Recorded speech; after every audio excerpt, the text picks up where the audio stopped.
Dice, hermanos, la palabra del Señor, como decíamos en la ocasión pasada, uno de los pasajes más hermosos.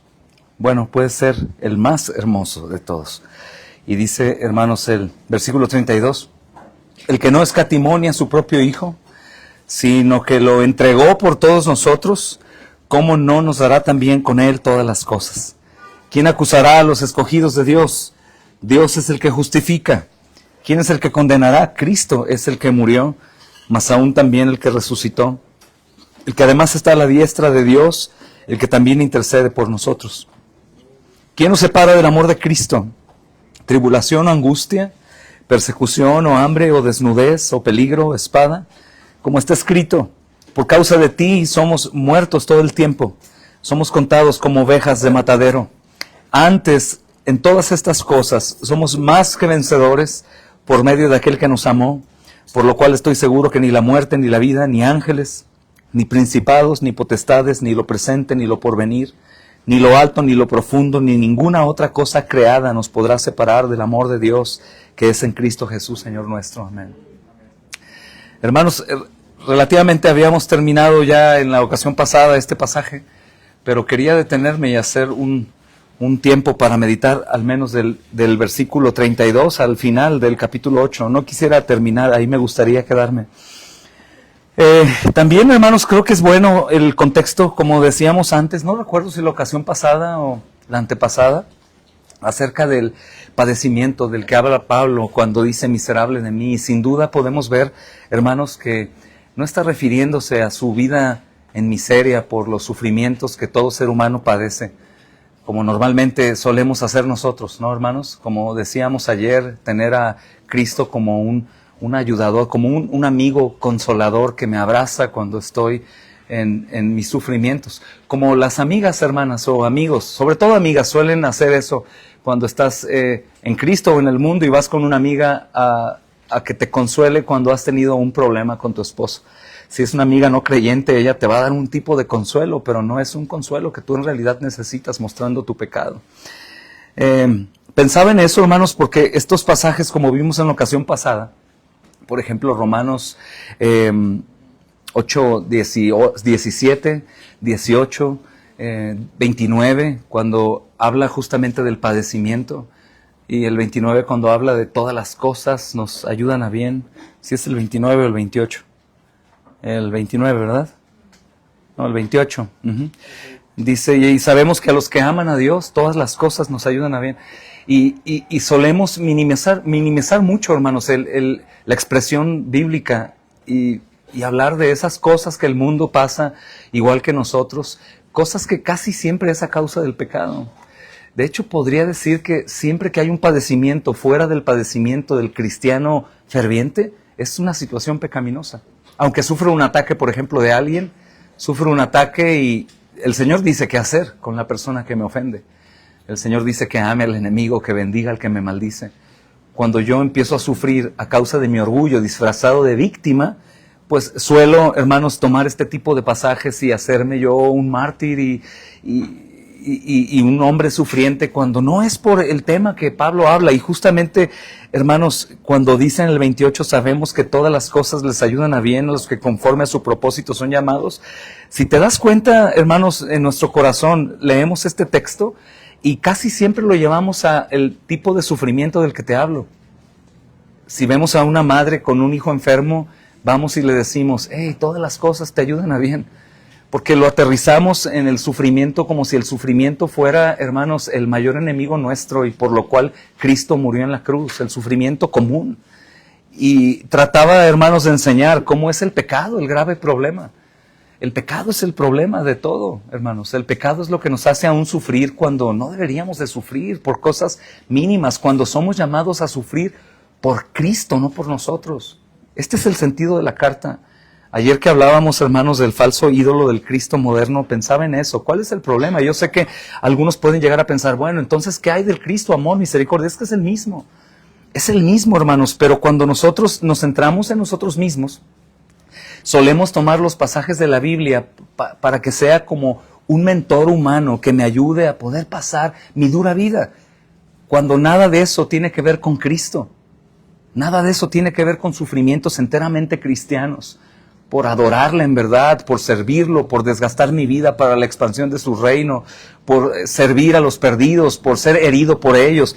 Muchas veces no es así. ¿Y por qué digo esto, hermanos? Porque si nosotros tenemos esta perspectiva de la Escritura y lo tomamos como esas cartitas que nos han regalado, que son bonitas, hermanos, como el pan diario de cada día, y estás en la comida y sacas tu cartita y es un texto lindo que tú lo tomas como si fueran palabras románticas de un novio a la novia. Y lo minimizas, lo pones a ese nivel meramente humano. Y la consecuencia es que también minimizas a Dios, minimizas a Cristo, minimizas su obra. Ayer pensaba en el sermón, hablo porque todos los hermanos están acá, escucharon el sermón, la mayoría. Pensaba en lo peligroso que es, hermanos, eso, porque al no ver al Dios completo, al Cristo completo, que como dejábamos claro ayer, es Dios, Cristo es Dios, igual, no ha cambiado, nosotros tampoco saboreamos el Evangelio y recibimos noticias que son, con respecto a cosas pasajeras, aún con mayor agrado que la noticia del Evangelio. ¿Se han dado cuenta de eso? Nos emociona más cualquier cosa, hermanos. Un auto nuevo, una casa, vacaciones, un aumento de sueldo. Nos eriza la piel y nos emocionamos. Y el Evangelio lo escuchamos una y otra vez y deja de ser algo magnífico como lo que realmente es. No es un evangelio, es el evangelio de evangelios. Es la buena noticia sobre todas las buenas noticias que puedan haber. Entonces una cosa lleva a la otra, hermanos. Y cuando leemos estos pasajes de Romanos 8:32, entendemos, hermanos, lo que el apóstol Pablo, inspirado por el Espíritu, ha dicho. El que no escatimó a su propio Hijo, sino que lo entregó por todos nosotros. Una perspectiva meramente humanista es, claro, Dios vio lo valioso que soy, o realmente Él ha visto que yo he tenido un corazón bueno y por eso dio a su Hijo en intercambio por mí. Es como aquel hombre que vio el terreno con un tesoro, vendió todo lo que tenía y de pronto compró el tesoro. Como si yo fuera el tesoro, como si yo fuera tan valioso, hermanos, para Dios, cuando la realidad, la Biblia dice que yo soy polvo. No soy nada, hermanos, y cuando veo al Dios airado contra el pecador todos los días y veo que es triplemente santo y hojeas el Antiguo Testamento y te das dando cuenta cómo Él ha tratado con la rebeldía del hombre, pero también ha dado misericordia, yo veo, hermanos, lo grande que ha sido Él, sobre todo cuando nosotros somos ese olivo silvestre, esa rama añadida al árbol y que yo no estaba, hermanos, como el pueblo primero de Dios. Eso es impactante. Esta carta es sumamente importante porque es escrita a los gentiles en mayoría. ¿Y qué son los gentiles para los que tienen poco escuchando esto? Bueno, son aquellos que no eran el pueblo de Dios, que fueron injertados, aquellos que deberían de estar más locos en gozo que el pueblo de Israel. Locos en gozo, hermanos, porque estábamos perdidos en delitos y pecados y Él nos tomó y nos añadió, no meramente por amor, como nosotros de pronto interpretamos, hermanos, sino por su misericordia. Es decir, hermanos, el Dios todopoderoso, lleno de ira y de furor, de indignación grande, nos ha llamado, mis amados hermanos, para que nosotros podamos disfrutar de Él para siempre, pero el pago que dio fue su propio Hijo por gente, humanos que no valían absolutamente nada. Cuando leemos este texto, hermanos, que dice, el que no escatimó a su propio Hijo, sino que lo entregó por todos nosotros, ¿cómo no nos dará también con Él todas las cosas? Debemos de pensar desde esa perspectiva. Polvo, nada valioso a nosotros, hermanos. No es la doctrina del desprecio, del fatalismo, no es una realidad, nada, absolutamente, hermanos, nada. Es impresionante medirnos con los demonios y que los demonios, hermanos, no van a alcanzar misericordia y gracia para el perdón, nada. Y nosotros, siendo, hermanos, ajenos a la vida de Dios, fuimos añadidos y pensamos y decimos, Dios no guardó a su Hijo. Mira cómo dice otra traducción, hermanos, que tengo aquí. Es bien clara, obviamente es más fiel la que estamos leyendo, la Reina Valera, pero esta es buena también en ocasiones para ver algunas cosas que de pronto no entiendo por la definición que le doy o lo malentiendo. Y dice el texto, hermanos, dice, si Dios no se guardó ni a su propio Hijo, sino que lo entregó por todos nosotros. Imagina eso. Yo lo llevo, hermanos, a mi mente pensando en, ¿por qué yo entregaría a uno de mis hijos? Por nada. por nada los entregaría. Me refiero a darlos por intercambio de ¿qué? ¿Por qué nosotros cambiaríamos a nuestros hijos? Ni aún por un futuro hijo mejor. O sea, yo no diría, voy a entregar a uno de mis hijos para que nazca otro mejor. Ni aún así. Es increíble que Dios, hermanos, el Dios airado contra el pecador, entrega su deleite máximo. Es su hijo. ¿Y por quién lo entrega? Por miserables pecadores. Y creo que este pensamiento que Pablo tiene, hermanos, que lo entiende bien por la doctrina que el Señor le ha revelado, es bien claro, hermanos.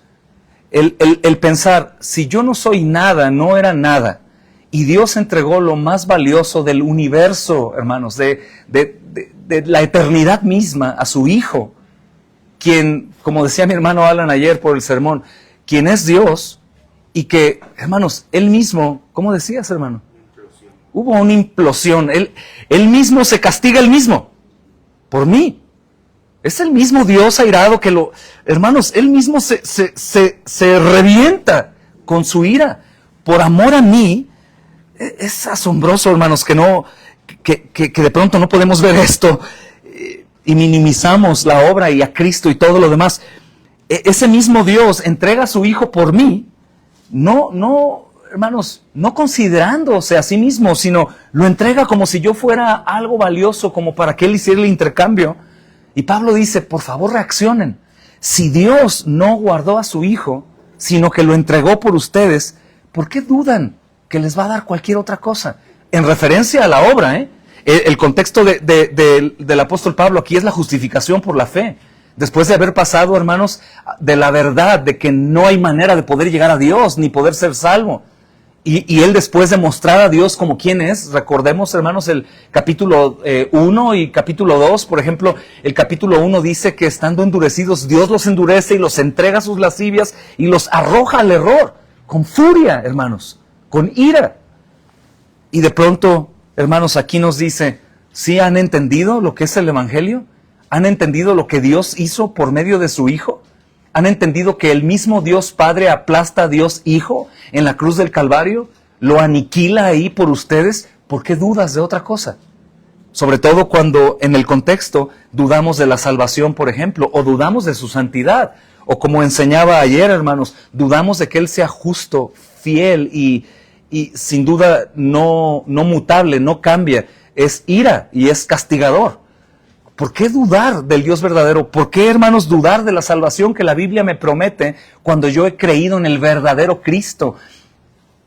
¿Por qué dudar que vamos a llegar? ¿Por qué dudar que el arrepentimiento, hermanos, va a serme muy útil para mi santificación? Que la confesión también me ayude en mi santificación. Que la amonestación entre nosotros, que la disciplina, que las oraciones. ¿Por qué dudar si Él entregó lo máximo? ¿Por qué dudar que Él no va a entregar cualquier otra cosa para mi bien? Y obviamente el contexto bíblico no es para mi bien aquí, hermanos, en este mundo y tener todo lo que el mundo puede conseguir, que sin duda son bendiciones y no es malo tener, pero el contexto bíblico está enfocado en la eternidad, sobre todo porque podemos tener vidas de hermanos que no han tenido nada de lo que tú y yo tenemos y están plenamente ricos en Cristo Jesús, absolutamente plenos. Entonces, esto está enfocado a eso, a las riquezas en gloria. Y son esas riquezas, hermanos, o bendiciones, o misericordias, o gracia, de la que muchas veces dudamos. Y justamente dudamos de Cristo también. El peligro de la duda, hermanos, obviamente viene por no conocer a Cristo, al verdadero Cristo. Y el peligro de eso es que, como decía ayer, este Cristo, hermanos, moderno, es un Cristo que aparentemente es muy bueno para consolarme en mis aflicciones diarias, en mi soledad, en mi depresión y gloria a Dios. Pero ¿qué crees? Ese Cristo buen amigo en ese tipo de cosas que no son por Cristo es ineficaz para hacer la obra que el Cristo verdadero puede hacer. Es decir, convencerme de pecado, llevarme al arrepentimiento, llevarme a la confesión, ser restaurado, santificado y glorificado.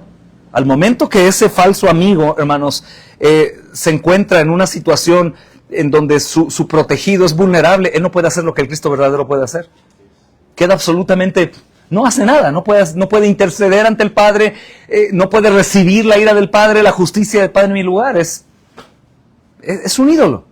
Y de la misma forma, hermanos, cuando yo mal entiendo el Evangelio, porque sin duda todo cristiano, hermanos, todo hombre que ha escuchado, conoce, hoy en día, ¿quién no conoce las doctrinas de la gracia, hermanos? ¿Quién no conoce acerca de la doctrina del calvinismo, la doctrina reformada? Estamos saturados, hermanos, de frases, de imágenes y de libros de puritanos, pero ¿quién ha llegado a entender lo que ellos entendieron?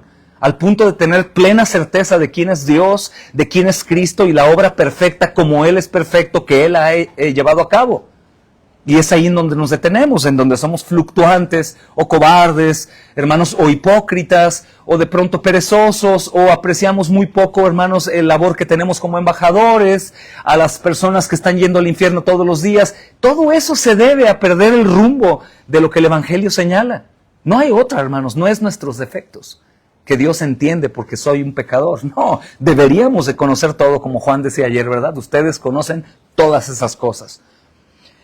Y creo, hermanos, que este es un pasaje increíble que podría darnos muchas enseñanzas, pero una contundente es esa. Hermanos, si el Padre entregó a su Hijo por nosotros siendo nada, ¿qué otra cosa podría faltarnos? ¿Convencimiento de pecado? Hermanos, ¿reconocer mis pecados? ¿Confiar en su institución divina que es, hermanos, el cuerpo de Cristo? Puedo hacerlo, porque Él lo puso. Confiar en la palabra o desconfiar de ella, orar o no orar, todo eso son, hermanos, de verdad pensamientos que tienen que venir a mi mente. ¿De qué dudamos? ¿Qué nos falta? ¿Qué puede afectar, hermanos, la obra perfecta que el Señor ya llevó a cabo? ¿Eso me llama a la negligencia, a la pereza? ¿A un tipo de paciencia pasiva de sentarme? Ya, Dios va a obrar, ya verás. Cuando Él mismo nos anuncia los medios de santificación o los medios de gracia, los métodos divinos, es algo hermoso, hermanos. Es algo hermoso. Él dice, ¿cómo no nos dará también con Él todas las cosas? Así que, hermanos, estamos llegando justamente a la cima, como les decía en la ocasión pasada, y aquí el apóstol Pablo, otra vez lo digo, inspirado por el Espíritu Santo, nos va a mostrar, hermanos, la gloria del pacto de Dios. Hoy hablaba con mis hijos y les enseñaba un poquito de la definición nuevo pacto. Algunos han creído que Dios de pronto vio que el antiguo pacto pues no era tan bueno y dijo, ok, voy a hacer un nuevo pacto. No, realmente no es nuevo desde la definición que tenemos nosotros de nuevo. Algo nuevo, hermanos, es algo que de pronto surge, que no existía o que fue creado por alguien, ¿no? Pero es diferente con el Señor. Es un plan eterno que lo vemos desde el Génesis. ¿Recuerdan el protoevangelium? ¿Qué versículo está en Génesis? Apocalipsis, Génesis 3:15 habla del protoevangelio, o sea que no es un nuevo pacto, ¿verdad? Es un pacto ya eterno, pero que tiene su inauguración, por así decirlo, ahora. Ese pacto es increíble porque nos dice, hermanos, que Dios justamente llevó a cabo una obra preparada de antemano que va a mostrar a algo y a alguien su amor, sin duda, después de derramar su ira sobre su propio Hijo. Cristo es crucificado, el cual tiene que estar en nuestra mente todo el tiempo. Recuerda que dice el apóstol Pablo, acuérdate de Cristo resucitado, aquel que viene del linaje de David. Recuerda a Cristo crucificado. ¿Por qué? Porque el Cristo crucificado nos va a recordar quién es Dios, hermanos. No únicamente nos va a recordar cuánto me amó, sino me va a recordar en realidad cuánto me aborrecía para que un sustituto haya tenido que pagar por mí. Al verlo muerto, sé que mis pecados fueron pagados ahí, ya no hay condenación. Al verlo muerto, hermanos, recuerdo que hay alguien que paga la deuda y que ahora yo ya no debo nada a Dios y estoy en perfecta paz con Él. Al verlo sepultado, hermanos, pues recuerdo justamente que Él sí murió y que, hermanos, resucitó al tercer día para mi justificación o para manifestar que yo viviré eternamente, y es lo único que necesito. Es lo que Pablo nos dice, hermanos. Cristo fue crucificado, Cristo fue resucitado, y ahora el creyente en el Cristo verdadero, hermanos, tiene una seguridad indestructible. Eso es increíble. Jamás me da temor, hermanos, de pensar, pero si yo no hago, ¿se afecta su obra? Nunca. Pero si acaso aquel hermano se aparta mucho y no vuelve, no era un hermano. No era un hermano. Cuando me dice, hermanos, la palabra que Jesucristo dijo, consumado es, quiere decir, Padre, el pacto que tú, Señor, estableciste, ha sido pagado con mi sangre. Todo aquello que tú demandabas del hombre, Señor, yo lo he cumplido, ya no hay nada más que se te deba a ti, yo como hombre he pagado por los hombres que del mundo me diste, y este pacto es eterno en mi sangre, ya no hay vuelta atrás, ya no hay vuelta atrás. Pienso que todo aquel, hermanos, hombre que ose con decir, pues voy a poner a prueba a ver si es cierto que no vuelvo atrás, no es un creyente. Y también creo, hermanos, que dentro de la mentira del diablo y de nuestro corazón, muchos que digan que son creyentes y no se mantengan justamente siendo santificados constantemente, podríamos resumir que no son creyentes, aunque pareciera en realidad que lo son. Porque este pacto no únicamente dice, pagué tu deuda, vas a ir al cielo, sino este pacto dice también que soy templo del Espíritu Santo y que Él se va a encargar de convencerme de justicia, de juicio, de verdad y de santificarme. Que este hombre nuevo, hermanos, anhela el alimento que es la palabra, desea hablar con el Señor, quiere pedir perdón constantemente por sus pecados, desea arrepentimiento, hermanos, y va al arrepentimiento, confiesa sus pecados, reconoce su maldad. Y todo esto no es obra suya porque no hay mérito en el hombre, es la obra del Espíritu Santo obrando en nosotros. Y todo esto viene por el oír la palabra de Dios. Es así como el Señor lo ha dicho. No es una obra que dice, listo, nuevos, ahora no se preocupen, van a llegar. No, hermanos, Él nos ha hecho responsables de nuestros actos con la libertad de conciencia para que nosotros respondamos y busquemos nuestra santificación, que sin duda sin Él no existe. Pero es una realidad. Es por eso, hermanos, que creo que Pablo, al finalizar, empieza con esto. Y tú sabes lo que sigue después. Y se va a desarrollar así, hermanos, en estos versículos. Va a hablar de este cumplimiento del plan del Dios Trino. Acuérdense, hermanos, que el nuevo pacto involucra, como toda la Biblia y todos los pactos, hermanos, el pacto con Adán, el pacto con Moisés, el pacto con Abraham, el pacto con Noé, todos los pactos absolutamente, hermanos, son trinitarios. La Trinidad está aquí, hermanos, implicada. Y por ejemplo, en estos pasajes vemos que el Padre entrega a su Hijo por nosotros, ¿verdad? También vemos que el Hijo muere y resucita para nuestra justificación. Y vemos también que el Espíritu Santo aplica esta obra asegurando nuestra perseverancia. Esto es magnífico. El Padre entrega a su Hijo, gloria a Dios. ¿Ahora qué pasa? Bueno, el Hijo muere y resucita, hermanos, para y por nuestra justificación. Y el Espíritu Santo aplica esta obra. Ahora que el Hijo no está físicamente, su Espíritu está con nosotros y asegura nuestra perseverancia. Es decir, el cristiano va a perseverar sí o sí. Sí o sí. Y va a ir creciendo, hermanos. Esto es bueno porque en el punto de la situación vulnerable de quién es apóstata, apóstata es aquel que habiendo escuchado todo esto, él mismo rechaza al Dios verdadero. Es muy duro, hermanos, que un corazón pecador acepte voluntariamente a Dios como es Él. Es por eso de los ídolos.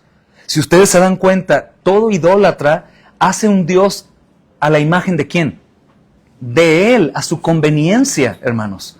Cada uno, cada idólatra, aún los idólatras dentro de la iglesia cristiana, hacen un Dios a su conveniencia, basado en lo que ellos desearían que Dios fuera. Y eso es terrible, porque Dios es Dios. Es por eso que cuando Moisés le dice, ¿y quién les digo que me envía? No hay alguien que él pueda definir para hablar de Dios. Él dice, yo soy te enviado, no hay nadie como yo, soy único.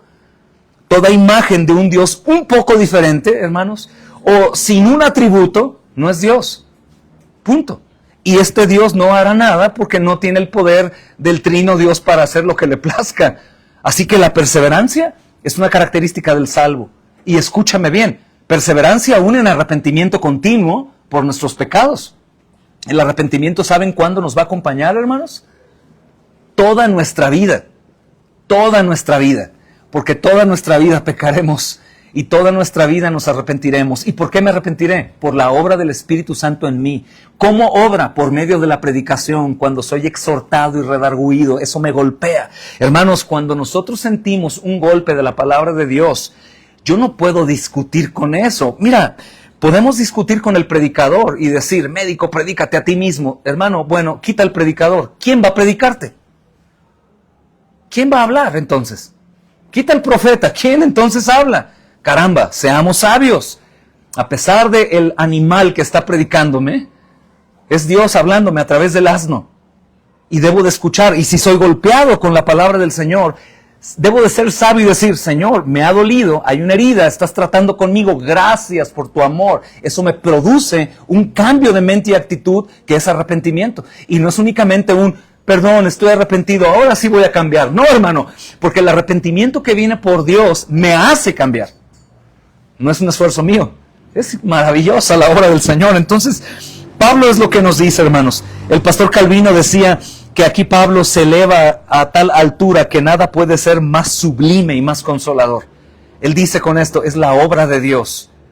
Entiende, te lo confirma dando a su Hijo por ti. Y no solamente lo dio, para que haga un vínculo de unión.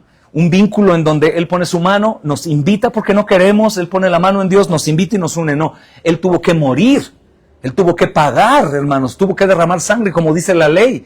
El pecado demandaba derramamiento de sangre, tuvo que morir, la paga del pecado es muerte. Lo tuvo que hacer para que yo pueda disfrutar de esto. Y eso es bueno, la cruz, Cristo. Hermanos, la obra del Señor no es defectuosa, el defectuoso es el hombre. Cuando nosotros estamos acarreando a alguien a que conozca, reconozca la verdad que une a toda la iglesia, independientemente de las denominaciones, toda la iglesia está unida, hermanos, ¿eh? No hay división en la iglesia. Hay división congregacional, no hay división en la iglesia. El cuerpo de Cristo no puede ser dividido. No fue dividido en la cruz del Calvario. ¿Qué miembro del cuerpo de Cristo fue cortado, hermanos? Ni uno solo. El cuerpo de Cristo no está dividido. Se causan divisiones en las congregaciones. ¿Pero qué creen? Aun cuando del cuerpo de Cristo hay división, si estos que están divididos son de Cristo, ellos están unidos al cuerpo de Cristo. No hay duda de eso. Pentecostales, presbiterianos, hermanos, metodistas, cualquiera que no niegue las verdades que no son intercambiables. Son hermanos. Pero lo que es esencial, ¿quién es Dios? La Trinidad, hermanos, salvación por gracia, su soberanía, su ira, su justicia, su misericordia, su bondad, su paciencia, su amor. Quien no niega eso es hermano. Es hermano. Así que, hermanos, para todos los hermanos, esto es muy consolador. Si Él no, hermanos, no guardó a su Hijo, sino que lo dio por nosotros, ¿qué falta, hermano? ¿Qué nos falta? Y verás cómo esta no es una mera interpretación mía, hermanos. El resto de la carta nos lo explica claramente. Hermanos, si Dios nos dio a su Hijo, ¿qué otra cosa no nos dará? Piensa en cualquier cosa. Este es un estudio un poquito más informal. No es el día del Señor. Podemos meditar. ¿Qué te hace falta? ¿Qué crees que Dios no te daría? Podemos confirmar, todo lo que necesites, en verdad, te lo va a dar el Señor. Trata de sacudir tu mente, de pensar que necesitas unos zapatos nuevos. Tal vez sí, y tal vez te los da, pero esa no es la intención, no es el peso que la palabra tiene. Todo lo que necesites para tu santificación, el Señor te lo dará. De muchas formas, hermanos. Y mayormente usa hombres para eso también. Los usa para redarguirnos o exhortarnos, para animarnos a ver al Señor. Y siempre, ¿qué crees que va a usar? Para poder darnos lo que necesitamos, hermanos. ¿Qué creen que nunca falta cuando Dios nos da? Su palabra. Nunca falta. Mi consejo, por muy bueno que sea para contigo, sin palabra, ¿sabes qué es, hermano? Nada. Nada contundente y permanente, nada que cambie. Mi palabra de ánimo cuando estés caído, sin la palabra, qué bonito. Puedes ir con tu vecina y te va a dar tal vez mejores palabras. No sirve de nada, hermano. La palabra es lo que sirve. Para llevarte al arrepentimiento y decirte has sido un mal hijo, puedes ser mejor hijo, mira, atiende tu cama y haz estas cosas. Bueno, corregimos algunas deficiencias de su manera de ser, pero ¿qué va a pasar? Nada. La palabra es la que va a usar Dios para darnos todo lo que necesitamos. Todo. Aún, hermanos, cuando oramos, debemos de ver que oremos bíblicamente. Porque es la forma en cómo Dios ha querido, hermanos, que las cosas funcionen. Y qué maravilloso es saber que tenemos 66 libros que son más que suficientes para poder usar la palabra y recibir todo lo que necesitamos. ¿Dudas de tu santificación? Hermano, vea la palabra, escucha la palabra predicada, créelo. ¿Dudas que algún día tú pudieras llegar a ser un misionero en otro continente? Vea la palabra, ora al Señor, escucha la palabra. No tienes ni idea, tal vez, de lo que Dios puede llegar a hacer con tu vida. No tenemos ni idea, hermanos, porque tenemos una percepción de un Dios casi siempre a nuestra estatura. Pero Él es Dios. Él no tiene barrera que lo detenga. Él es todo poder. Queremos ver la conversión de alguien, hermanos, que nos duele, que no se ha convertido. Palabra, el evangelio, la oración bíblica. Hermanos, es la palabra de Dios viva y eficaz. Es como el Señor obra siempre, hermanos. Aún en la provisión económica. Es la palabra redarguyendo los corazones de los que pueden ayudar para dar. Siempre es la palabra, hermanos. Siempre es la palabra. Es el mismo Cristo obrando por medio de la palabra. Entonces, hermanos, ¿qué es lo que señala Pablo? Si se dan cuenta, casi todo el Nuevo Testamento señala algo del Antiguo Testamento. Por ejemplo, viene a mi mente Génesis 22. Cuando leemos en el versículo 32 de esta porción, el que no escatimó ni a su propio Hijo, sino que lo entregó por todos nosotros, ¿cómo no nos dará también con Él todas las cosas? Recuerda, hermano, cuando Abraham no escatimó a Isaac.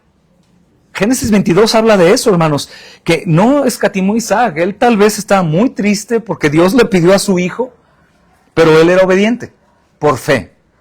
Y Dios le dijo, hazlo, y lo hizo. Tenemos que imitar la fe de Abraham, sin duda, hermanos. Cuando Dios nos demanda cosas que nos duelen, solemos enfatizar más en el dolor que en la obediencia a Dios. ¿Se han dado cuenta de eso? Cosas que nos duelen y solemos enfatizar más en el dolor que en la obediencia. ¿Y qué creen? La obediencia al Señor casi siempre duele. Hay muchas veces que se goza, pero casi siempre duele, hermanos. Pues Abraham no escatimó a su hijo, Isaac, pero la bendición de la misericordia del Señor, que tenía una mejor provisión, era que Él proveyó un cordero, hermanos. Y aquí justamente el Padre no entrega a su hijo, Abraham no entrega a su hijo, pero el Padre eterno sí entrega a su propio hijo. En Hechos 2:23, ¿se acuerdan, hermanos? Cuando Él dice, a este entregado por el determinado y anticipado conocimiento de Dios, lo entregó. ¿Y sabes qué quiere decir eso? La palabra griega es paradidomi, y esto habla, hermanos, de que la cruz no fue un accidente. Como les decía, el nuevo pacto no es un pacto nuevo absolutamente, sino es un establecimiento de lo que Dios ya había desde la eternidad, hermanos, establecido, que tiene su cumplimiento. Bueno, la cruz igual.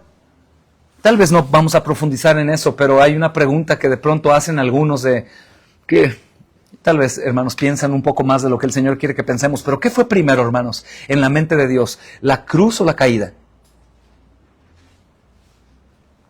No sé. Él no piensa como yo, tal vez todo al mismo tiempo, pero la cruz está desde la eternidad. No fue un plan B. ¿Qué haré? ¿Qué haré? ¿Qué haré? No hay un perfecto que pueda llegar a pagar, entonces pues yo tengo que ir. Ni hablar, voy a ir. Adán y Eva me engañaron, cayeron, mi pueblo es rebelde todo el tiempo, todos los años. Bueno, tendré que ir yo. No, esto es algo eterno, hermanos. No fue un accidente, es el plan soberano de Dios. Por eso Hechos 2:23, si tú lo lees, dice el anticipado conocimiento de Dios. Y cuando leemos anticipado, está hablando de la eternidad. Es asombroso, hermanos. Todo eso es asombroso. Así que, ¿qué es lo que dice Pablo? Bueno, Dios dio lo más precioso. ¿Qué nos va a negar a su pueblo? Dios nos dio lo más precioso. ¿Qué nos va a negar? Y ahora pensemos, si Dios considera a su Hijo lo más precioso y no lo guardó, ¿qué es lo que yo tengo que dar a los demás todo el tiempo? Su Hijo, a Cristo. Podemos desgastar mucho tiempo, fuerzas, consejería, saliva, hermanos, esfuerzo y todo, si yo no doy al Hijo, si yo no hablo de Cristo. Si yo no hablo de Cristo, si Él, hermanos, no consideró solamente, sino Él se dio a sí mismo por nosotros. Y hablando de la persona del Padre y del Hijo, el Padre dio a su Hijo, ¿qué otra cosa no nos da? Y si, hermanos, Dios muestra que dando a su Hijo da lo más glorioso, ¿qué otra cosa yo puedo darle mejor a mis hijos o a mi esposa o a ustedes o a otra persona? Que Cristo en todo su contexto, insisto, no únicamente en la parte que al corazón pecador le gusta escuchar solamente, todo el Cristo, el mismo Cristo que vendrá a desmenuzar a sus enemigos poniéndolo por estrado de sus pies, manchándose de sangre, como mi hermano Cristian me decía de una imagen ayer, salpicado en sangre de sus enemigos. Cristo, hermanos, y Él está a mi favor. ¿Qué otra cosa no me va a dar? Hay, hermanos, textos que todos conocemos que son en esta tonalidad de el gran amor que Dios tuvo para dar a su Hijo y aplastarlo en la cruz por mí. Juan 3:16, ¿verdad? De tal manera amó Dios al mundo. No sé, hermanos, si ustedes se han detenido para pensar en esas 3 palabras, de tal manera, ¿qué viene a mi mente? Si yo defino con la definición humana, pues es, de tal manera mi hermano me ama tanto que me compró un pantalón. Pero es Dios, hermanos. ¿Cómo es su amor? Él es amor, es eterno amor. ¿Cómo es su ira para con el pecador? Es eterna, hermanos, para aquellos que no tengan el antídoto de la sangre de Cristo. De tal manera el Dios triplemente santo, justo, lleno de ira, de furor, de aborrecimiento por el pecado, amó a los perdidos, que entregó a su Hijo para que su Hijo pagara mi deuda y Dios pudiera derramarme de su amor. De tal manera, hermanos, si oramos y oramos y oramos para que este versículo tan trillado por la mayoría de los cristianos hiciera efecto en nuestra vida, pienso que no necesitamos ningún otro incentivo, hermanos, para adorar, para orar, para leer, para congregarnos, para ministrar, para evangelizar. Nada más, hermanos. De tal forma que la negligencia quedaría casi invisible a nuestros ojos. Quedaría, ¿cómo es posible? ¿Que no has visto el amor que te tengo? Este ejemplo lo uso mucho, pero ¿no has visto el amor que te tengo, hijo mío, que te guardé en mi vientre y te amamanté y mira esto? ¿Y qué espera la madre? Una respuesta de ese hijo que parece ciego, sordo y que no tiene lógica para responder a su madre en amor. Porque es algo lógico, hermanos, que tiene que responder. Si nosotros entendemos cuál es la forma que Dios nos amó, ¿qué sucede en nuestra vida, hermanos? ¿Qué sucede en nuestra vida? Isaías 53:10 dice, Dios quiso quebrantarlo. Dios quiso quebrantarlo. Hermanos, la palabra quebrantado o quiso quebrantarlo es increíble, porque en ocasiones tal vez pensamos como algunos piensan, como dice Isaías, como una varita rota. No, hermanos, quien lo quebranta es el propio Dios Padre. Es la definición. Si tú ahora tienes un diccionario ahí en tu dispositivo, pon quebrantado o quebrantarlo. Y la definición dice romper de una forma violenta una cosa dura. Especialmente derramando toda fuerza hasta romperlo. Eso es quebrantado. Es romper de forma violenta. ¿Y qué es lo que dice aquí Isaías? Que el Padre quiso quebrantar a su Hijo. Y obviamente tiene un significado, es toda la ira en contra del pecador. Toda la ira en contra del pecador. Y obviamente más asombroso, este Dios de ira estableció el nuevo pacto, pero no estableció un cambio en sí mismo. Insisto, es el mismo, hermanos. Es el mismo. Efesios 1:3, obviamente me da mucha luz para entender. De tal manera amó Dios al mundo. ¿Qué hizo? Bueno, quebró a su Hijo por ti. Rompió a su Hijo por ti. ¿Y cuál es la consecuencia? Efesios 1:3 dice, nos bendijo con toda bendición espiritual en los lugares celestiales en Cristo. ¿Nos bendijo con qué o con quién? Con Cristo. Nos dio a Cristo, su deleite. Si llena Cristo el deleite del Padre, que es eterno Dios, y Él dice, hermanos, en repetidas ocasiones en el Nuevo Testamento, este es mi Hijo amado, y en uno de ellos dice, en Él tengo mi deleite. Piensa, ¿cómo logramos llenar a un Dios infinito? Y Él dice, este es mi complacencia. Él me llena. ¿Qué? Eres infinito, no puedes ser lleno. Él me llena. Entonces cuando me dice Pablo que nos bendijo con toda bendición espiritual, toda me dice que soy pleno, plenamente lleno. Mi problema y tu problema muchas veces es que queremos estar plenos y satisfacernos con un montón de cosas que no es Cristo, hermanos. Por eso la insatisfacción de nuestras almas. Puedo sustituir a Cristo por mi esposa, o por mi esposo, o por mis hijos, o por el dinero, por mi casa, por mi salud. Nunca en eso voy a encontrar la satisfacción plena. De hecho, estando plenamente convencido de que Cristo me satisface, no hay más cabida para nada, hermanos. Todo es como externo. Todo es como externo, porque no hay más lugar para mí. Cristo me llena por completo, cuando en realidad me ha llenado por completo. Entonces, hermanos, pensando en la salvación y en nuestra santificación y en nuestro peregrinar en este mundo, bueno, tu seguridad, hermano, no está en lo que tú le diste a Dios, sino en lo que Dios nos ha dado ya en Cristo Jesús. Me gusta ese uso de las palabras. No nos va a dar, ya nos dio. Punto. Como decía un hermano, podríamos cerrar el libro y simplemente peregrinar anunciando a Cristo como los antiguos. Donde sea que vayamos, estar hablando de ese que nos llena en plenitud. Pero el Señor nos ha dado su palabra para escudriñarla todo el tiempo y conocerlo más y llenarnos más de gozo. Pero la verdad de la Biblia es que, hermanos, Él ya nos ha dado todo en Cristo Jesús. Todo. Todo. De tal forma que si yo te pregunto, ¿qué te falta?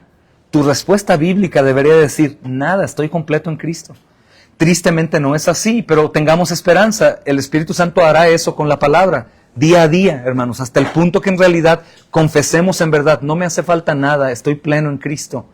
Que es la gran lucha que ahora tenemos la mayoría de nosotros en el mundo, que aún creemos que nos faltan cosas. ¿Se dan cuenta, hermanos? Que creemos que algo nos falta. Si tuviera esto, si estuviera con tal persona, si llegara aquí, si recibiera aquello. No, es una mentira, hermanos. Cristo es absolutamente suficiente para nosotros. O como algunos dicen, más que suficiente. Si entendemos Cristo, hermanos, aprendemos Cristo, sabemos que no hace falta nada más que Cristo. Y por eso, hermanos, en relación con la vida del creyente, pues bueno, la mayor parte del tiempo las acusaciones, hermanos, injustas. Digo injustas porque hay acusaciones, buenas acusaciones, que como te decía en un principio, estas acusaciones, ¿qué creen? No vendrán directamente de la boca de Dios, ¿estás de acuerdo? ¿De quién vendrán? De los hombres, ¿no, hermanos? Y cuando son hombres hermanos en Cristo, podríamos decir, bueno, ¿y tú quién eres para juzgarme, cierto? Entonces, ¿quién podría juzgarme? ¿Quién está limpio de pecado para que tire la primera piedra? Nadie, hermanos, nadie. Pero tenemos que juzgarnos con santo juicio. Obviamente intentando guardar el mejor testimonio, hablando del pecado, porque si estamos buscando una persona absolutamente íntegra, lo siento, no la vas a encontrar hasta que veas a Cristo cara a cara. Todos tenemos manchas, hermanos, todos, pero cuidarnos de pecados graves. Cosas que en realidad son escandalosas, eso es lo que más debemos de considerar. Pero, hermanos, hay otras acusaciones del diablo y los enemigos y las personas. A veces tienen razón, saben que a veces algunos de entre la iglesia podemos tener muchas acusaciones porque los vecinos escuchan los gritos en el hogar. Los vecinos escuchan, hermanos, la discusión matrimonial, ¿no? Y yo, por ejemplo, que soy pastor y los vecinos saben, todos en el lugar en donde vivo saben que somos cristianos y que soy pastor, y me escuchan de pronto gritar con Carlita, ¿no? Discutir, y ¡ay, vas a ver! ¿Qué dicen ellos, hermanos?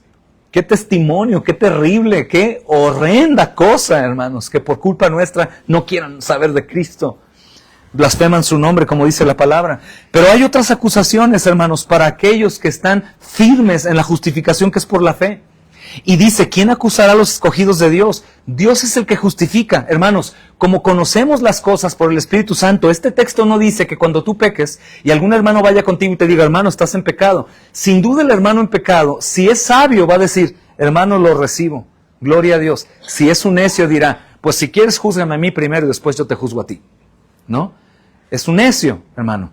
Pero si es sabio, él toma en realidad la palabra y la abraza. Si él realmente ha sido engañado y no se da cuenta de su falta, preguntará.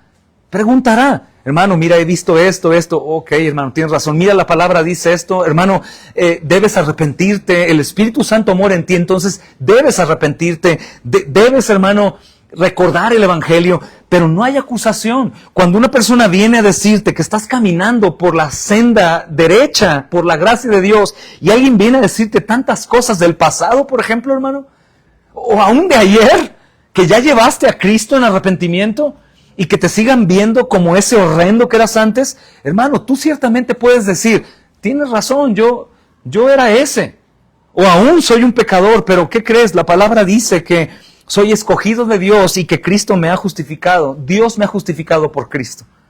Punto. Para algunos les sonará, hermanos, algo horrendo. Hemos escuchado, ¿no? Personas que estaban muy perdidos y ahora llegan salvos. Después de un tiempo la gente los vuelve a ver y le dice, yo soy cristiano, fui perdonado por Dios. ¡Oh, qué fácil! O sea que matas, violas, secuestras, robas, me hiciste daño y ahora ya eres cristiano y estás perdonado. Es que no es injusto, es algo legal. El juez supremo dijo, tiene que morir alguien y Cristo murió y pagó. Es algo forense, hermanos. El juez supremo, hermanos, levantado un acta y el acta ha sido clavada en la cruz y ya no puede haber acusaciones. Es como un hombre que va a cárcel y paga su pena de 50 años, sale inocente, hermanos. Sale sin más cargos en su contra. Ya pagué. Ya me castigaron, ya pagué. Bueno, Cristo pagó en nuestro lugar. Ya no hay nadie que pueda en realidad, hermanos, acusarnos de esa forma. Pero esto no quiere decir que no hay nadie que pueda venir a exhortarme en mis pecados. Porque ciertamente tenemos que exhortar al pecador, hablar con él, pero siempre guiarlo al evangelio, no a la condenación. Porque no podríamos quitarle la salvación a alguien. No tenemos nada para lavar la sangre de Cristo. Pero el que sea compungido en sus pecados, si fue engañado y entró a las tinieblas y no se da cuenta en realidad que cometió un pecado y que ha permanecido en pecado, hay que darle unas bofetadas con la palabra, hermanos. ¡Ey, reacciona! Cristo murió por ti. Esta no es tu vida. Despiértate entre los muertos. Ve a Cristo, hermano. Arrepiéntete. Esto es propio. Lo maravilloso es que ya no hay acusación, hermanos, legal que lo condene. El lenguaje es judicial entonces, hermanos. Es como en el tribunal. Es en Apocalipsis 12:10. Se nos hace mención que Satanás va a buscar acusar. Busca acusar. Yo me lo imagino, hermanos, como aquel chismoso, aquella chismosa que llega y de pronto, ¿ya viste lo que dijo? ¿Ya viste lo que hizo? Si así es, hermanos, es más horrendo aún. Satanás tratando de ir con el Señor y decirle, mira tu pueblo, mira al que salvaste, mira cómo está pecando, ja, ja, ja. El problema es que él olvida algo, la deuda ya está pagada. Alguien ya fue condenado, hermanos. Alguien sufrió la cárcel del infierno en un día muy pesado, hermanos, porque es un día eterno, lo que Cristo sufrió en la cruz. Está bien, tienes razón. Sí hice eso, pero es que ya se pagó. Es una bendición. No hay manera. ¿Quién podría levantarse contra Cristo y decirle, hey, ese que salvaste con tu sangre eternamente está caminando desviado, se va a perder, ¿cierto? No puedo perderlo. Mi pacto es eterno, es imposible. Hermanos, la justificación justamente es, ¿cómo puedo decirlo? Para que quede bien grabado en las mentes de todos. La justificación es como una sentencia que ya no tiene vuelta atrás. Esta dice, declarados justos en Cristo, firmado por Dios. No hay vuelta atrás. Y esto es increíble. Listo, justificados una vez y para siempre. Esto es lo que dice la justificación bíblica para el creyente. ¿Y por qué? Porque si Dios es el juez supremo y declaró tu absolución, tu libertad, tu limpieza, nadie puede revertirla. No hay un abogado mejor que Cristo, no hay un juez mejor que Dios que llegue y le diga, te equivocaste aquí, magistrado, hiciste mal uso de la ley. Nada, toda la ley, hermanos, fue cumplida por Cristo para Él hacerlo en nuestro lugar. Por tanto, ya no hay manera de que alguien, hermanos, pueda revertirla. Ni Dios mismo. Él ha jurado en su propio nombre hacer un pacto, hermanos, con Él mismo. No me vuelvo atrás, porque el pago está hecho, no es un acto injusto, sino que se cumplió perfectamente la justicia, limpio por completo. Lo más hermoso, otra vez digo de esto, hermanos, que algunos pueden creer que es justificación por gracia, por medio de la fe, y esto es el permiso que tienen para seguir viviendo de forma irreverente, irresponsable, inmadura. Es imposible. ¿Por qué? No porque el hombre tiene su uso de razón y dice, no, la salvación es tan grande que ahora ya voy a servir. No. Sino que la salvación es tan grande y yo soy tan pecador que Dios continúa haciendo la obra de purificación en mí y Él ha prometido perfeccionarme. Por eso hablamos del arrepentimiento como un requisito esencial. No porque el hombre debe de golpearse hasta arrepentirse y lo logré, nunca.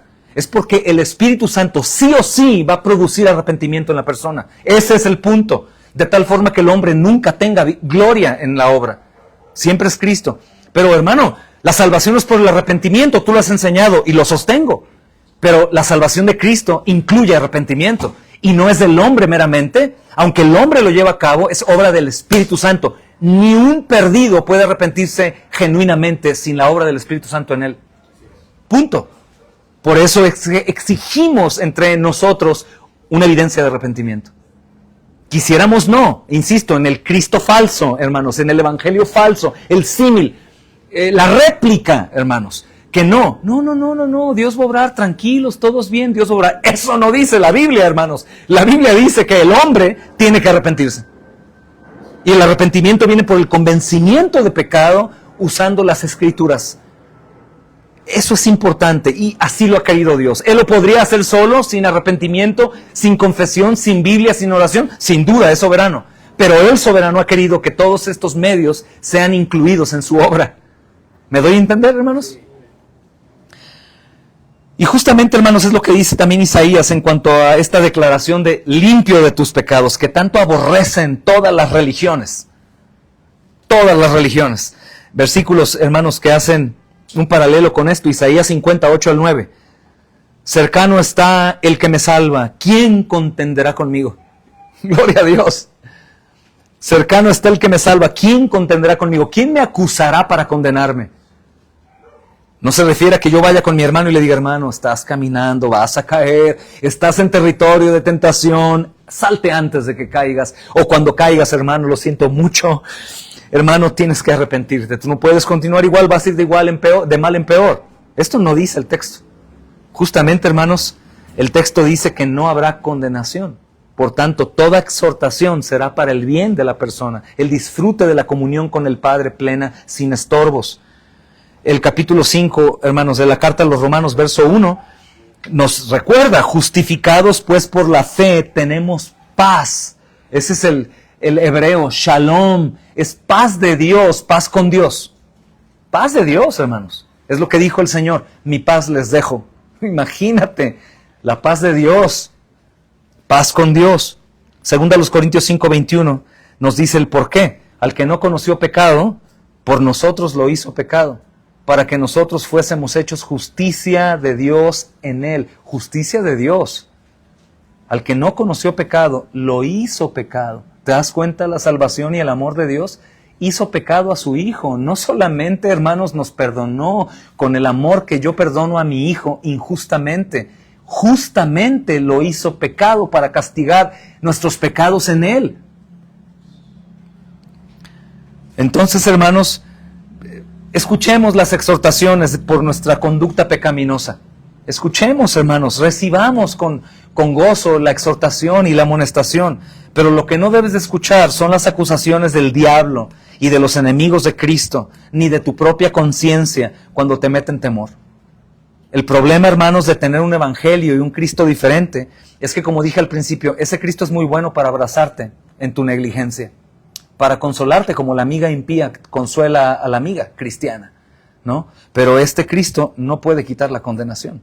El Cristo verdadero sí puede, recordándote que Él fue condenado, Él murió en tu lugar para que no haya nada de condenación contra ti. Y esto es bueno porque, sin duda, uno de los problemas más grandes para que el creyente se desenvuelva y crezca es que se autocondene.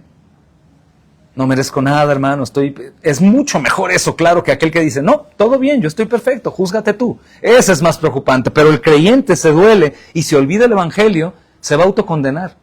Entonces, ni los enemigos de Cristo, ni el diablo, ni tu conciencia tienen la razón. El único que podía condenarte te dijo, te perdono, pagué en tu lugar. El único. Por eso el verso 34 dice que nadie nos puede condenar. ¿Quién es el que condena? Cristo es el que murió, más aún el que también resucitó, el que además está a la diestra de Dios y mira la obra del Espíritu Santo, el que también intercede. No hay otra. Se va a arrepentir. Hermanos, yo he escuchado en algunas ocasiones que una persona cae en pecado. Cae en pecado y se acerca y dice, hermanos, he decidido algo, ya no voy a servir, ya no voy a congregarme, no voy a tomar la Santa Cena. Y eso parece algo como muy propio, hermanos, como algo que nos podría llevar a decir, no, hermano, ¿cómo crees? Ándale, anímate, gloria a Dios, ¿no? O me voy a alejar de la iglesia porque estoy manchando el ágape de ustedes. Ese no es lo que el Espíritu Santo dice. El Espíritu Santo dice que el alma que peca, hermanos, ciertamente morirá. Si él se va del escudo de Dios, muere. Pero aquel que es un creyente tiene una ordenanza de arrepentimiento. No que te alejes. Que, hermano, hermana, no soy digno, soy bien pecador. Entonces, ya no voy a atender a los niños en la escuela dominical, que no tenemos escuela dominical, pero ya no los voy a atender porque no soy digno. No, nunca has sido digno, ni yo tampoco. Pero si has pecado, lo que el Señor dice, arrepiéntete. No huye. Arrepiéntete, no huye. Eso obviamente viene por inspiración de mi conciencia sucia, del enemigo que me susurra, no eres digno, no eres digno, no eres digno. Nunca fuimos dignos para que Dios nos diera privilegio. Cristo es el digno y ahora por Él somos dignos, hermanos. Y nosotros debemos arrepentirnos en lugar de huir. Qué fácil, ¿no? Es decir, ya, no voy a hacer nada. Ah, hermano, el Señor no te necesita, pero nosotros sí. Ven en arrepentimiento y fe. Recuerda, no hay condenación para el que está en Cristo Jesús. Pero ¿cómo voy a hacerle para restaurarme, hermano? Nunca el Señor te pide nada para que tú puedas hacer la obra suya. Dice el texto, no hay condenación. ¿Y cómo soy restaurado si no hay condenación al momento de pecar? Porque Cristo, mi Rey, intercede por nosotros. Solamente imagina la escena. Cristo intercediendo al oído del Padre. Padre, aquel por el cual tú estás ahí con tu espada desenvainada, esta marca es suya. Estas heridas, Señor, también fueron por Él. Rebelde, negligente, perezoso, odioso, mentiroso, iracundo, cayó en lo que sea, hermanos. Si esa alma es de Cristo, esa alma debe arrepentirse, debe de escuchar la voz del Señor, que ahí nos usa a nosotros para hacerlo, hermano, ir por la palabra al arrepentimiento. Y ese hombre es restaurado porque Cristo muestra su lienzo, no blanco, lleno de cicatrices, como si le dijera al Padre, Padre, mira mis heridas, fueron por Él. Pagué por Él. No hay vuelta atrás, no hay condenación para Él. Esto suena como algo muy cómodo para algunos. Ah, qué fácil entonces, ¿no? Peca, nunca. Pablo ya nos dijo, vamos a pecar porque hay mucha gracia, de ninguna manera. Los que en realidad fueron salvos por gracia, fueron muertos y resucitados juntamente con Él para andar en vida nueva. Esta vida nueva no es perfecta, esta vida nueva tiene tropiezos, pero como dice Pablo a los Corintios, nos caemos y ¿qué hacemos? Nos levantamos por Cristo, por Cristo. Y si se dan cuenta en este texto, hermanos, Pablo habla de 4 verdades que me gustaría mucho que retengas. Tal vez ya me tardé más de lo que pensaba, voy a terminar. Pero Pablo habla 4 cosas importantes, hermanos, de Cristo, ¿ok? Miren, número 1, murió. ¿Qué quiere decir? Pagó tu deuda con Dios. No te puedo decir te guste o no, claro que te gusta, pero créelo. Pagó tu deuda. Número 2, resucitó. ¿Qué quiere decir? Garantiza mi justificación. ¿Qué es justificación? Estaba acusado por mis delitos, un documento legal. La obra de Cristo se presenta, hey, este acusado no tiene nada, mira, aquí está el documento que lo avala. Y es un documento fiel, que el juez ha tomado por hecho, ha sido satisfecho en ese acto, queda pleno, ¿ok? Su resurrección garantiza mi justificación. Puedes tener como soporte Romanos 4:25. Y otro que es sumamente maravilloso para ti y para mí, es que Él está a la diestra, exaltado como rey y sacerdote. Y como dice el Salmo 110:1, ¿no? Él está como un rey, Él gobierna, hermanos, no sobre el Padre, sin duda, pero el Padre sujetó a Él todas las cosas. Él es rey y también es sacerdote. ¿Y un sacerdote qué hace? Intercede. Él está intercediendo por nosotros, hermanos. Su obra es continua, Hebreos 7:25. ¿Por qué es continua? Porque continuamente pecamos. Continuamente. Continua. Y creo que en esta ocasión no es malo pensar en el mucho tiempo que Él trabaja. Mucho tiempo que Él trabaja. Y recuerden, tiene cuerpo. Y Él está intercediendo por nuestros pecados todo el tiempo. Por eso creo que es una ofensa autocondenarte, autoconmiserarte, sentirte no digno, apartarte, aislarte. Es una ofensa porque es que hay alguien que está intercediendo, trabajando por ti. Es como estar trabajando por alguien que no te considera. Hermanos, esto es importante. Si Él está intercediendo, responde a su intercesión y crea su intercesión. Y levántate sin vergüenza. Levántate, me levanto. Quiero levantarme, pero a veces mi espíritu es como, quiero que me vean con silicio y ceniza y que me vean golpeándome, llorando, para que ellos me crean que estoy arrepentido. No, hermano, tu corazón, el Espíritu Santo te dirá, tú ya has recibido limpieza, tranquilo, levántate y anda, cuídate, no peques más. Hermanos, esto es el corazón justamente del nuevo pacto. Cristo no solamente muere, sino vive y reina, y también reina por nosotros. Está reinando y gobernando para nuestro bien. Podríamos decir, Cristo todavía sirve a su iglesia. Es asombroso, ¿no, hermanos? Debería ya descansar en el reposo eterno. Sin duda está en descanso. pero está trabajando, intercediendo por nosotros. Es un ministerio. Entonces grábense estos textos, hermanos. Juan 19:30, consumado es. No hay nada más que hacer. Consumado es. La palabra consumado, hermanos, en un diccionario dice que está demostrado y acreditado por experiencia que se terminó. Eso es, consumado. Es consumado. Y recuerda Hebreos 9:24, que es otra joya. Cristo entró en el cielo para presentarse delante de Dios por nosotros. El Dios airado contra el pecador todos los días, demandando, hermanos, realmente este es el Dios verdadero, recuerda, Dios enojado con el mundo, con el pecador, listo para derramar su ira. Y de pronto Cristo aparece. ¿Recuerdan la imagen de Apocalipsis 5? Que Juan está viendo, que está llorando Juan, turbadísimo, porque no hay nadie que pueda tomar el libro de la mano de Dios. ¿Quién va a poder tomarlo? Y de pronto aparece Cristo, sin duda, en mi interpretación bíblica, resucitado, ya victorioso, como si llegara, ¿no? Como el príncipe enviado a una misión, como David, ¿recuerdan? Que lo manda Saúl para pedir 100 prepucios de los filisteos, y de pronto Saúl está esperando y llega David con una bolsa con sangre. No te traje 100, te traje 200 prepucios de los filisteos. Esa imagen es asombrosa. Cristo llega, Juan recibe una palmada. ¡Hey, no llores más! Llegó el que sí puede tomar el libro. Está listo, hermanos. Todo está hecho, es increíble. Cristo entra al cielo. Es el sacerdote que traspasa los cielos y que está intercediendo ahí sobre la casa de Dios. Y 1 Juan 2:1, abogado tenemos para con el Padre. Gloria a Cristo, hermanos, que Él no aboga por medio de mentiras, como una madre o un padre alcahuetes. Él aboga con Él mismo. Es decir, Él presenta defensa no hablando bien de mí. Él presenta defensa hablando de Él. Esto es maravilloso. Él no dice, oh, mira que Alan se ha portado muy bien, se ha esforzado, mira, realmente está en el cuadro de honor de la iglesia. No. Él dice, hey, es que Alan, yo soy su vida. Mírame a mí para que lo veas a Él. Es un abogado perfecto, hermanos. Perfecto. Tu evaluación de Dios por ti, si eres un creyente en el Cristo verdadero, está basada en Cristo, no en ti. Bendito Dios, hermanos. Así que nuestra seguridad no depende de nuestra perfección, sino de la obra de Cristo que es perfecta. Y cada día, hermano, imagina esto, sin que merezcamos. El Hijo está orando por nosotros delante del Padre, sin merecerlo, sin duda. Escuchen bien, sin merecerlo.